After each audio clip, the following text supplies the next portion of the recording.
You don't need expensive gear to start in product photography. I wish I knew that sooner.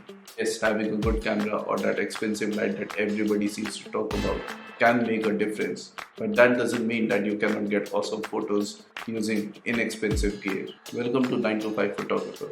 I am Tushar, and today we will talk about product photography gear on a budget that you can use to take awesome photos and upgrade your portfolio.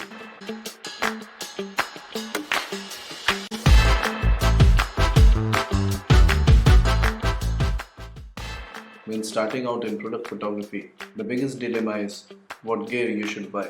When I was starting out, I remember I went through so many YouTube videos and watched hours and hours of footage just to understand what tripod should I use, what camera should I use, what lens is better. I didn't even know anything about lighting.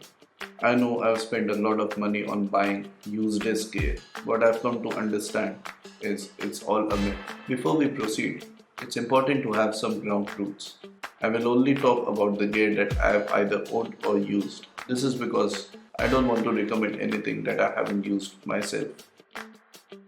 The maximum we can spend is $1,000. Now, when we are talking about having a budget, it's important to have a limit. What might be affordable for you might not be attainable for me. So, we need to have a budget in order to have a level playing field.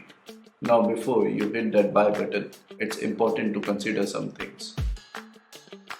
First, you need to consider whether you are going to shoot in natural light or studio light. Shooting in natural light is obviously the most cost effective. It gives you a range of light to choose from depending on what time of the day you are shooting. Obviously, this comes with some limitations. The light is not consistent and you cannot control it. As opposed to natural light, studio lighting is hugely popular. Working with studio lights like a continuous light or a strobe gives you immense control over your lighting conditions. The only thing with studio lighting is that it's expensive. Probably it will be the most expensive thing in your product photography gear. Second, you need to ask yourself, what is your style? Do you like hard light with sharp shadows and blown out highlights? Or do you like working with soft diffuse light to get those dreamy photos? If you plan to make money with product photography as a full-time career or even as a side hustle, be prepared to lose some money over equipment. At some point you will make a mistake. You will buy some gear that you would initially like, but that doesn't work for you.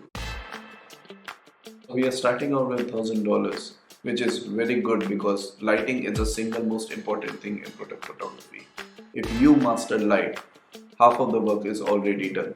The level of improvement that you will see in your work is immense. Now, if you plan to use natural light, your cost is zero. Natural light is the best light you can have. A lot of successful product photographers use natural light to create awesome shots for big brands.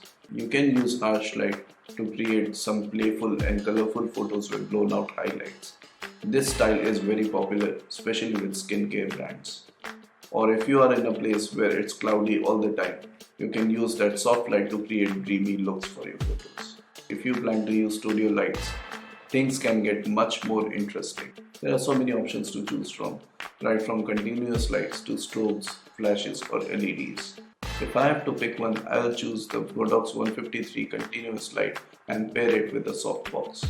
The reason I am going with a continuous light and not a strobe is that while starting out in product photography, it's important to see what's going on in your scene. You will have to have multiple tries before you are satisfied with your styling and look. If you want to go with something less expensive, you can also look at Aperture 60D, although it's a tad pricier than the Godox SL60, but it's actually a very good light. I would suggest you go for a light with a Bowens mount. This is the most commonly used mount across all third-party light accessories. So even if you have an expensive light, with the Bowens mount you can still save money by going for more affordable third-party light accessories like a softbox. Another mistake that a lot of beginner product photographers do is to buy those cheap, low-cost set of softboxes that are available on Amazon.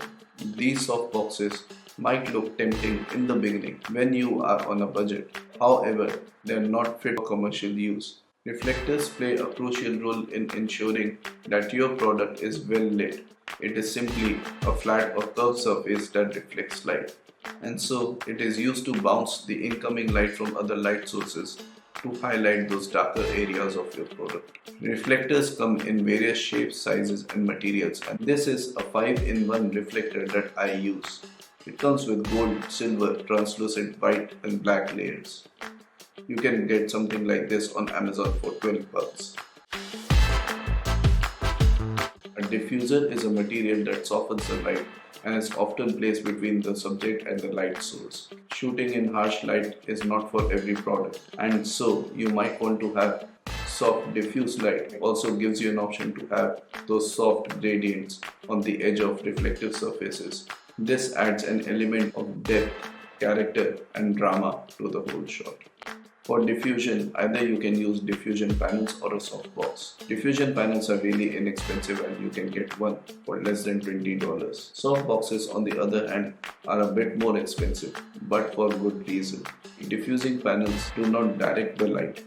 They spill the light all around the product. Softboxes, on the other hand, spill the light a lot less and are really good in directing the light where you want it to be. Which one you should go for really depends on your style and preferences. Now that your lighting setup is sorted, we can talk about camera and lens. Frankly, what camera and lens you use in product photography does not really matter. If you do plan to get yourself a camera and lens setup, there are a couple of things you should consider. If you are on a tight budget, just go for an affordable APS-C mirrorless camera. Having a crop sensor or a full frame really does not matter when you are starting out. The only benefit with a full frame is getting a bit more higher resolution and not getting your shots cut. I started doing product photography with this. This is a Fuji X-T200. This has an APS-C crop sensor and I use it with my 18 to 55mm zoom lens. Keeping the lens at around 35mm gives me a really good area to work with. And this brings me to the lens. I will suggest going for a zoom lens with a more wide angle option in place of a prime lens. Make sure your zoom lens starts with a high aperture of at least an f2 and a wider angle focal length. This is because you will find yourself zooming onto different parts of a product quite often. And so, having a higher aperture in the beginning will allow you to get a decent amount of light even if you are zooming in too much on your product. I would suggest getting a good quality tripod which is sturdy and can support a lot of weight. Also, if you plan to do a lot of flat lays, make sure the tripod comes with a detachable monopod or a C-stand and a 360-degree ball head. This will give you enough flexibility to try all range of shots. And this brings me to the last part of this jigsaw puzzle. We talked about how lighting is the single most important thing in product photography, while the second most important thing is the styling. In product photography, a book is really judged by its cover. We need to ask ourselves why product photography even exists.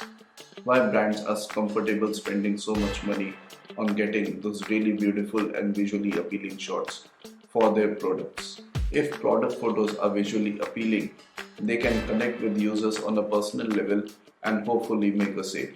Styling is a big part of creating that visual appeal. Styling involves arranging the product and its surroundings in a way that highlights its features and tells a compelling story. And that is why what props and backdrops you use becomes very important. For backdrops, you can get a set of backdrop papers like these that can offer both texture and solid color backgrounds. Choosing a props is a personal thing. It really depends on the type of product and the style that you or your client are going for. When choosing props, you can ask yourself these three questions. What is the purpose of this product? Who is the target audience? Are there any ingredients, especially if it's a skincare or a food product? Props are like the supporting characters in a movie who are just there to complement the hero. That is your product. So basically, choose anything that highlights or complements your product well but does not take its thunder. This is the end of the video. I hope you liked it. Remember, it does not matter what gear you use. The biggest weapon in your arsenal is yourself. If you are creative enough, if you are curious enough, and you practice enough and you master life, all the pretty shots and awesome photographs that you see on social media, you can do it too. It's not rocket science. Thank you for listening to me. Stay safe and until next time. Bye.